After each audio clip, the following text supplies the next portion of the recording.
So my mom always told me, when you go someplace new, stand up straight, speak it clearly, and introduce yourself.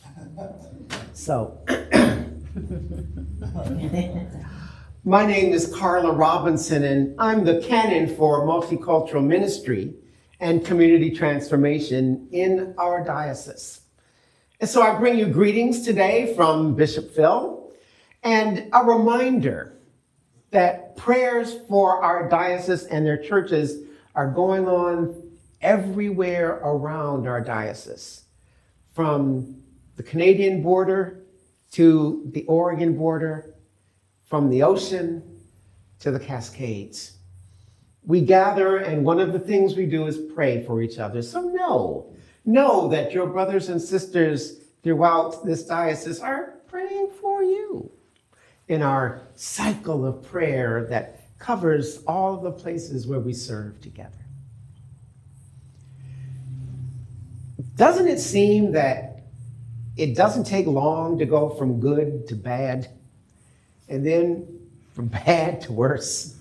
I mean, we can all see those moments in our lives, and sometimes it happens so fast, it's confusing. That's really where the disciples are today. They're going from something good. They have just been a part of feeding 5,000 people. I mean, man, you can't you see? And now they're setting off and they're talking about it. They're saying, man, did you see that? Yeah, man, that was incredible. I had this little bit of bread in this book. Every time I reached into the basket, there was more bread. Oh, man, that was incredible. You can almost see them giddy from having been involved in such an amazing miracle. And then the page turns and now they're in a storm. Now there they are having to use all of their experience, all of their expertise, all of the things that they have learned, because these are experienced boatmen, to try to survive. It's gone from, wow, we were in the middle of a miracle, to, oh no, we may be dying. That's why when they see this person out on the sea, they think clearly this is a ghost, a sign that our lives are over. We're going down. We're doomed. Of course, you and I know that that was not a sign of their doom. That was not a harbinger of death. That's actually the one who's going to come to save their very lives. And that is the first and most critical thing I want to say today. In the midst of the storm, Jesus is present. That is the key good news of this passage. No matter what the storm is, no matter where the storm is, Jesus is with us. The first thing he says to them, it's me. I am with you. That's the take home. If that's the only thing you get from this sermon, I will feel spectacular and will go home and tell the bishop it was an overwhelming success. Because this is the key gospel. I am with you in the middle of the storm. Whatever the storm is. And let's be clear about this particular storm. God is not trying to punish them. This is not a storm from God. This is not, a storm from the enemy. It's just a storm. It's a part of what it means to live in this world. That's what they're experiencing. It's dangerous. It's life-threatening. It's bringing suffering. But it's part of what it means to live in this world. Most of the adversity we face, it's not God trying to punish us. It's not even the bad guys trying to hurt us. Most of the adversity we face is a natural part of living in this world. It's going to happen to us whether we are followers of Jesus or not. Most of the stuff we face, sickness and disease, getting old, having to experience the death of those whom we love, financial setbacks, things not going the way we wanted them to go. Most of that is, I hate to tell you, it ain't aimed at you personally.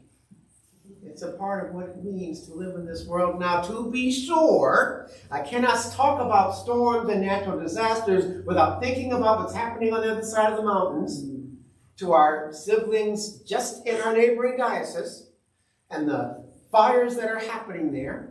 To be sure, there is a part of that that is natural, but we also must face some facts about our culpability in our own environment.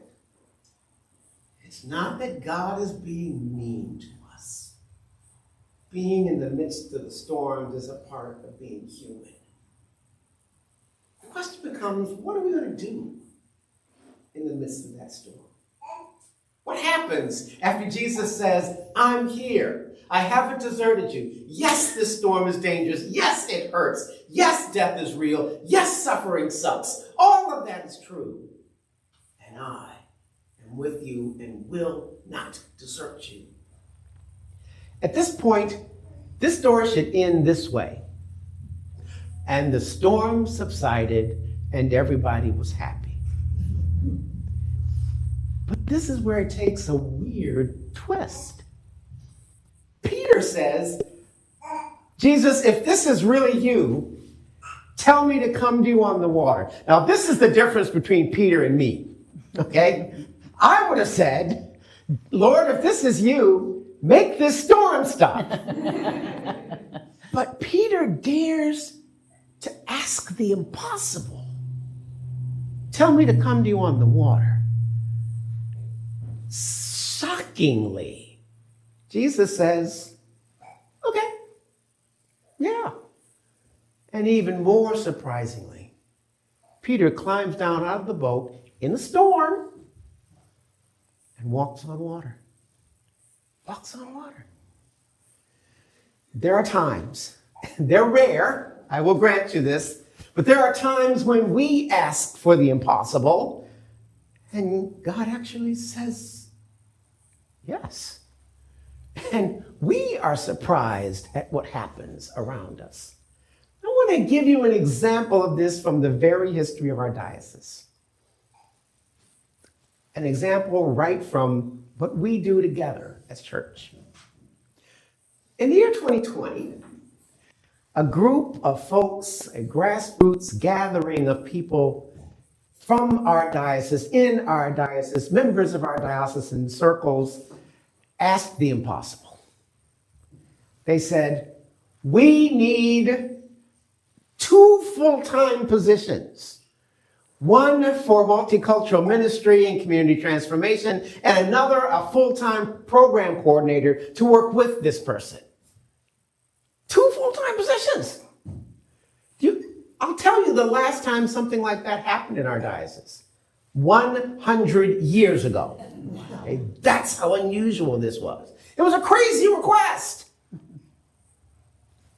Our bishop said, that sounds like a good idea. Our diocesan council said, I think that's something God is calling us to. Our committee for budget and finance said, this is crazy. Let's do it. And so 2 positions that had not existed were created, including my position as your canon for multicultural ministry and community transformation. It was a walk on water moment for our whole diocese. We said, let's do this. Something we haven't tried before, something that we just think of as maybe even crazy. Let's do this. Folks, from 2022 to this day, I've been walking on water along with you. This is our common ministry. This is not just Carla being out being fantastic, although I hope sometimes I'm fantastic, but it's not about me. It's our ministry together that we're doing. Because of our ministry together, we have started 2 new Kenyan congregations. Because of our ministry together, we have started a new community of our South Sudanese sisters and brothers. Because of our ministry together, we have formed new ties with our indigenous siblings. Because of our ministry together, we have started new work in creation care and environmental justice. It is all of us walking on water together. And for that, I give you thanks. And I ask for your continued prayers for the ministry that we're doing together. Now, I know it gets concrete sometimes. You know, I don't know when your stewardship campaign is. Coming up.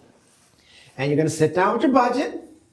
And you're going to see all those line items, including one item that says assessments. And you're going to say, what in the world are we giving that for? You're giving it so that we can walk on water together. That is part of how you support our ministry, and I am deeply grateful for that. Now, just like Peter, there are times when we make missteps, we lose our focus sometimes, and we try something that fails. And like Peter, we look and say, how can we do this? We don't have enough resources. We don't have enough whatever it is. There's so many storms going on. We can't do this. And down we go. But you know who's right there to grab us by the hand? There's Jesus. You know, I will say this much for Peter. As weird as he was acting, to want to step out on water in the middle of a storm, I will say he knew what to do when he started going down. He knew to call on. He knew the name that is above every name. He knew the name of the master of the sea.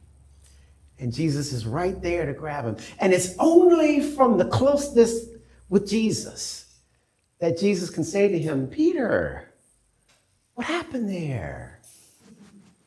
What went wrong there? Where were you trusting? Where did things go? And it is together, Jesus and Peter. Because I used to have this idea as a kid that what happened is Peter went down into the water, Jesus grabbed him up, put him in his arms, and carried him back to the boat.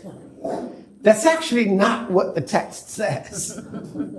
The text says they together went back to the boat. Side by side with Jesus right there holding him up. They actually walked again on the water. They come to the boat, and after all of that, the storm ceases. All of this action happens in the middle of a storm. My sisters and brothers, I wish I could tell you that the first thing Jesus is going to do with any adversity that you're facing is to make it all stop. But that doesn't seem to be his practice. The first thing he will do is remind you, I'm right here. I'm right here. I've never gone anywhere. I said I will be with you always to the ends of the earth. Yes, I will be with you always. Nothing can hold me back. And then he reminds us, remember, there was an attempt to hold me down once, he says.